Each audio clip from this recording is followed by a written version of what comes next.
Why? Anybody that tells you that Israel is just a self-determination of the Jewish people, it's a lie.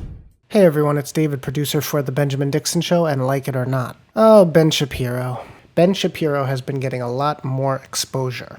He's been getting reach because of the Israeli siege in Gaza. He has been standing up as the voice for Zionism, the voice for the Jewish state, the voice for Judaism, which he is not. Definitely not the last one. He's not the voice for Judaism. Try as he might. But what I want to discuss in this video is a clip posted on Twitter by Torah Judaism. And in it, a professor, a teacher, I'm not sure if he's a rabbi, but he's definitely an Orthodox Jew, is teaching a class. And at least this part of the lesson, the professor uses a bit from Shapiro's show where he explains why, in his mind, being critical of Israel, being against Zionism, is being anti-Semitic. And he just totally dismantles Shapiro's narrative and talking points. And he does so by pointing to how, well, I'm going to let the clip explain it. You know, what makes someone an anti-Semite, really, what makes somebody an anti-Semite, you can be against specific policies of the state of Israel. What makes you an anti-Semite is when you take positions that lead to the eradication of the state of Israel. Because here's the truth. You couldn't be an anti-France. You couldn't say, I'm not for the existence of France, and then say you're pro-French. Right? You couldn't say that you're not for the existence of the United States and say you're pro-American. Well, you can't say that you're not for the existence of the Jewish state and then say you're pro-Jew. Okay, that's all we need from that. Now, so that's his argument. You can't be against the existence of France, but be pro-French. You can't be against the existence of America, but be pro-America. You can't be against the existence of the Jewish state and then say you're pro-Jew. Many of you might already pick up the disingenuous, the dishonesty of this framing, but let's let the teacher lay it out here. Well, you can't say that you're not for the existence of the Jewish state and then say you're pro-Jew. Okay, that's all we need from that. Now, notice the sigh, because it's just very aggravating that this dishonesty has to be addressed. And you hear the chuckling by at least the person filming or whomever's in the class, because they've already picked up on it. There are two logical mistakes in what he said. One's a logical mistake and one is an ideological mistake. First of all, it's not true that if you say a certain country shouldn't exist, that means you're against the people in that country. And I'm sure many people in this room wanted the Soviet Union to stop existing, but nobody was against the people in the Soviet Union. I think the regime of North Korea should disappear, and I am nothing against the people of North Korea. You could say that a country should not exist and be replaced by another regime because you like the people in the country and you think it's bad for them. So that's just a mistake in logic. So what the teacher is identifying as a mistake of logic by Shapiro, later on we'll get to whether these are mistakes, is having a position on a country's government and regime and leadership versus the people of that country. Just because you view the government as problematic, as an enemy, as a threat, doesn't mean you view the people the same way. Because oftentimes, although a government should be reflective of the people that they're governing, they're not. Just look at the conflict in Gaza right now. There are millions of people that are standing up in solidarity with the Palestinian people. And contrary to the propaganda and the talking points and the smears, they are not supportive of Hamas. Even the Palestinian people.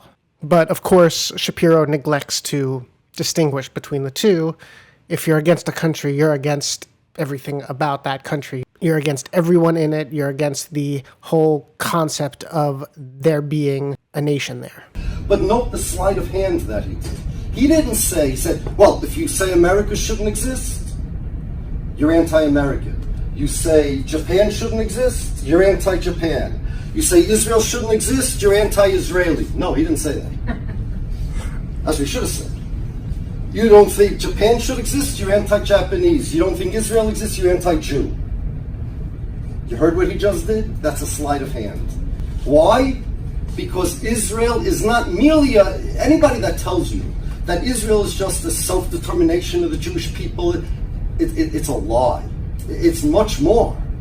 the spirit of the Jewish people, or at least this. He's not going into any Hegelian philosophy, but he's saying that Israel is not the country of its citizens, never mind Palestinian citizens. Now, this second mistake that he identifies, that the teacher identifies, this what he's calling an ideological mistake. First of all, I don't think it's a mistake. I don't think either are mistakes. I think it's intentional on Ben Shapiro's part. He knows what he's doing. However, this is the bigger part of what he does in this framing that Shapiro does. He makes the equivalence between a national identification, American, French, German, etc., and a religious identification, Christian, Muslim, Buddhist, and in this case, Jewish. And he's conflating the two. And the teacher's exactly right. It's a sleight of hand, but it's really more than a sleight of hand.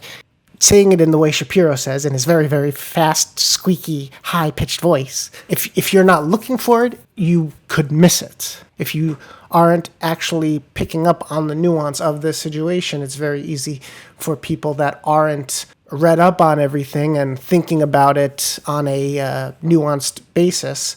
People just think Israel Jewish. It's not that simple, like the teacher is saying. And why isn't it that simple? I'm sure he was going to go into this, and I wish I had the longer clip. This is what we have. But why isn't it that simple? Because Zionism is not Judaism. You can be an anti-Zionist and pro-Jew. What I also think is great about this clip is that in just 2 minutes, it really breaks down and reveals the manipulator that is Ben Shapiro. It really just shows the dishonesty in Shapiro's narrative and brand and thinking. And one other thing about the video that I think the teacher should have drawn distinction on, with regard to the very first thing, the logical mistake that he said that Shapiro made. First of all, it's not true that if you say a certain country shouldn't exist, that means you're against the people in that country.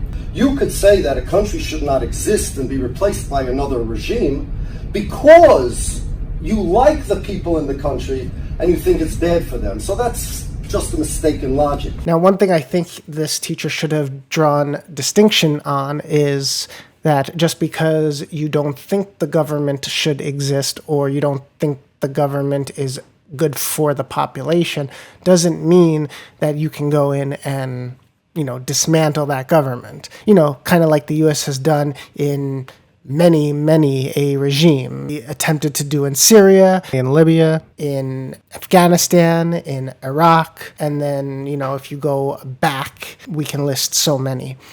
You can feel that the government is bad. Taking action about that is another story. It should be up to the people. In order for there to be a taking down of a government, the people should be leading on it. The people under that government should show that that's what they want, rather than have a third party come in invading the country because they don't like the government. So anyway, let us know what you think. Do you have any thoughts and anything that maybe wasn't pointed out by the rabbi or anything that I wasn't able to pick up here? Let us know in the comments. Don't forget to like and subscribe, hit the notification button, and we'll be back with more.